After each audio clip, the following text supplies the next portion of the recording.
জ্ঞান থাকলেও তার কাছে জিজ্ঞেস করা যাবে না। বিল বাইয়িনাতি ওয়াজ জুবুর সূরা নাহল 43 এবং 44 নম্বর আয়াত ডিটেইলস ভাবে যিনি বলবেন, বিস্তারিত ভাবে যিনি বলবেন, ব্যাখ্যা দিয়ে, অর্থাৎ ব্যাড সাইড গুড সাইড, পক্ষে কি আছে বিপক্ষে কি আছে বিস্তারিত ভাবে যিনি বুঝিয়ে বলতে পারবেন এবং দলিল নাম্বার দিয়ে যিনি বলতে পারবেন তার কথা শুনবেন। কেন দলিল নাম্বার এই জন্য প্রয়োজন? আপনি বলবেন যে বুখারী শরীফের মধ্যে আছে, তার কারণে এই বাংলার মাটিতে বহুত আলেমরা বুখারী শরীফের নাম দিয়ে মিথ্যা ওয়াজ করে, কোরআন শরীফের আয়াত দিয়ে মিথ্যা ওয়াজ করে, কথা ঠিক কিনা? এই জন্য জমির যেমন দাগ খতিয়ান এসএ আর এস সি এস সব মিলানোর দরকার, না মিললে ওই দলিল রাইট হিসাবে গ্রহণযোগ্য হয় না, কথা ঠিক কিনা? ঠিক জান্নাতের দলিল হলো কোরআন আর হাদিস। এই কোরআন হাদিসের সাথে অ্যাকুরেট ভাবে যতক্ষণ পর্যন্ত না মিলবে জান্নাতের দলিল অ্যাকুরেট হবে না, জান্নাত পাবেন না। এই জন্য জান্নাতে পাওয়ার জন্য দলিলের প্রয়োজন। সাথে সাথে দলিল নাম্বারটা দিলে তাহলে বের করতে সুবিধা হবে, মানুষ বুঝতে পারবে আপনি সত্য বলছেন না ভুল বলছেন। যেহেতু এই পৃথিবীর বুকে ভুলের ঊর্ধ্বে কেউ নয়, এই পৃথিবীর বুকে ভুলের ঊর্ধ্বে কেউ নয়। শুনুন, নবীও ভুল করেছিলেন, এই ভুলকে আল্লাহ ওহীর মাধ্যমে সংশোধন করে দিয়েছেন, কথা ঠিক কিনা? আমি জিজ্ঞেস করি, আমাদের নবী মুহাম্মদুর রাসূলুল্লাহ সাল্লাল্লাহু আলাইহি ওয়াসাল্লাম তিনি নামাজে সাহু সিজদা দিয়েছেন না দেন নাই? সাহু সিজদা দেয় কি হইলে? ভুল হইলে। তাহলে তারও ভুল হয়েছিল। অতএব নবীদের ভুলকে সঙ্গে সঙ্গে আল্লাহ আয়াত নাজিল করে সংশোধন করে দিয়েছেন। কিন্তু আপনার আমার ভুলকে আল্লাহ আয়াতের মাধ্যমে সংশোধন করেন নাই, বিদায় আপনি আর আমি ভুলের ঊর্ধ্বে নই। আমিও যে আপনাকে ধোঁকা দিয়ে ইসলাম থেকে বহির্ভূত করব না, বাহিরে নিব না, এর কোন নিশ্চয়তা নেই। বিদায় দলিল প্রমাণ দিয়ে কথা বলতে হবে, ডিটেলস ভাবে বলতে হবে, বিস্তারিত ভাবে বলতে হবে। আন্দাজে বলবেন দাড়ি রাখা সুন্নাত, দাড়ি রাখা সুন্নাত, দাড়ি রাখতেই হবে, জিনা আপনি ঠিক বলেন নাই। আন্দাজে বলেন বুকে হাত বেঁধে নামাজ পড়তে হবে, নামাজ হবে না, তা নাহলে জিনা, আপনিও ঠিক বলেন নাই।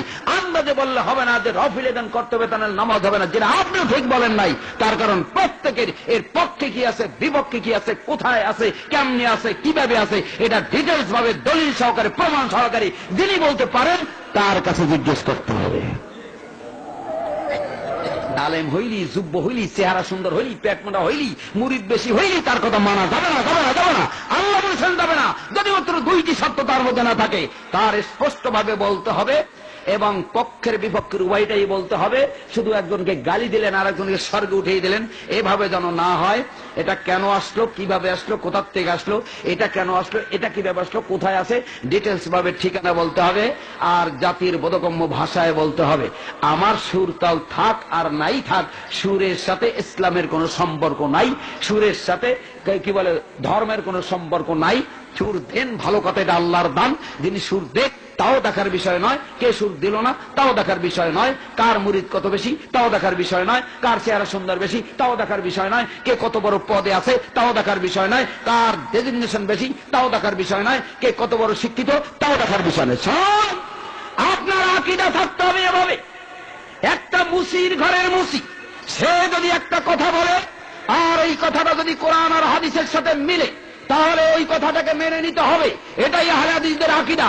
আর কাবা শরীফের ইমাম সাহেব যদি বলে এটা মানো, আর ওটা যদি কোরআন আর হাদিসে না থাকে, ওটা দুনিয়ার সবাই মানতে পারে, আহলে হাদিস মানে না, মানে না। এটাই হলো আহলে হাদিসদের আকীদা। অন্য অন্য দলের সাথে এটাই হলো মতপার্থক্য, যে আমরা কোন হুজুর বড় ওটা দিয়ে আমরা বিশ্বাস করি না। আপনি কয়েন কতবার টাইটেল করছেন ওটা আমার তুইটা খাইতেও লাগবে না। আপনি কোন মসজিদের খতিব ওটা আমার কোন চেহারা ধুইতেও লাগবে না। আপনি কত মাদ্রাসার মহতা মেম্বার মুদির ওটা আমার দেখার বিষয় নয়। আপনার টাইটেল কতটা আছে ওটা আমার দেখার বিষয় নয়। দেখার বিষয় হলো আপনার কথাটা ঠিক কিনা, কে বড় কে ছোটটা দেখার বিষয় নয়। শুনুন, ওমরে ফারুক রাদিয়াল্লাহু তাআলা আনহু বাংলাদেশে 24 গুণ মিলাইলে যত বড় রাষ্ট্র হয়, এত বড় রাষ্ট্রের প্রধান ছিল খলিফাতুল মুসলিমিন আমিরুল মুমিনিন ওমরে ফারুক রাদিয়াল্লাহু তাআলা আনহু। তিনি খুতবা দিচ্ছেন, বলছেন লোকেরা তোমরা মহারণা কম করে ধরবে। এক সাধারণ মহিলা বললেন, আপনি কেন বললেন? আল্লাহ কিন্তারান শব্দ সূরা নিসা ব্যবহার করেছেন, যদি পাহাড় সমানও যদি মহারণা দাও সেটা তোমরা ফেরত নিবে না। আল্লাহ বেশির কথা বললেন, আপনি কমাইলেন কার অর্ডারে? কে আপনাকে পারমিশন দিয়েছে? দেখছেন, ওমর রাদিয়াল্লাহু বলেন আলহামদুলিল্লাহ কদ আসাবাত ইমরাতুন ওয়া আখতা ওমর। তিনি বললেন যে আলহামদুলিল্লাহ ওই মহিলাটা বলছে ওটা ঠিক, আর ওমর ভুল বলছে, ওমর ভুল করছে। শুনুন, ওমর বড় ছিল, মহিলা ছোট ছিল। পদমর্যাদার দিক থেকে, ক্ষমতার দিক থেকে, বুদ্ধির দিক থেকে, জ্ঞানের দিক থেকে, নেতৃত্বের প্রভাবের দিক থেকে বেশি ছিল ওমর। কিন্তু সেখানে কে বড়কে ছোট দেখার বিষয় নয়, কার কথাটি সত্য সেটাই দেখার বিষয়। অতএব বাংলার মাটিতে আমরা যারা ভুল আমল করছি, আমলে সলেহ না করে শুধু আমল করে গেছি, তার অন্যতম ভুল হলো হুজুর একটা দেখলে বাবারে বাবা এত বড় জাদ্রিল হুজুর, তিনি কি ভুল বলতে পারে? বিনা দলিলে, বিনা প্রমাণে, বিনা কোটেশনে, বিনা রেফারেন্সে, বিনা হাওলায়, বিনা প্রমাণে মানুষের কথা মেনেছি। যেমন হিন্দুরা বট গাছ একটা দেখলে অং শান্তি, অং শান্তি, মাটির ঢিপ দেখলে অং শান্তি, ওটাকে সেবা করা শুরু করে। মুসলমানদের মধ্যেও তাই রয়েছে। বড় একজন হুব্বা জুব্বা দেখলে ওরে বাবার হুজুর হয় স্যার, জি স্যার, ইয়ে স্যার, নমস্কার শুরু করে দেয়। ওই হিন্দু আর এই মুসলমানদের মধ্যে পার্থক্য থাকলো না। তার কারণ হলো অশিক্ষিত থাকা। মুসলমান জাতির অধঃপতন হলো শিক্ষায় পারদর্শী নয়। আজকে 100 ঘরের মধ্যে 99 ঘরের ছেলে মেয়েদেরকে সায়েন্স, আর্টস, কমার্স পড়ানোর জন্য লক্ষ লক্ষ টাকা ব্যয় করছে, কিন্তু 500 টাকা দিয়ে মৌলবীকে দিয়ে কোরআন শরীফ শিখেই তো রাজি না। কপাল করছে জাতির এই জন্য।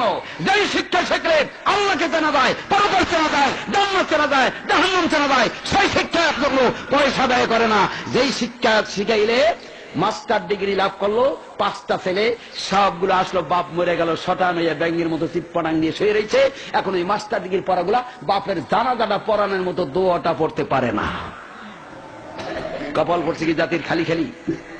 সম্মানিত উপস্থিতি, জিজ্ঞেস করতে হবে আলেমদের কাছ থেকে, কে বড় কে ছোট ওটা আমার দেখার বিষয় নয়। কে প্রধান বক্তা আর কে দ্বিতীয় বক্তা, কে দয়বিশুদ্ধ আছে, কার নামে মুফতি আছে, দেখার বিষয় নয়। খবরদার, কোন হাদিসের এই বৈশিষ্ট্য নয় যে একজন দেখলি তার কথা মানতে হবে। না, আপনি কে তা আমার দেখার বিষয় নয়, আপনি কোন দলের নেতা তা দেখার বিষয় নয়।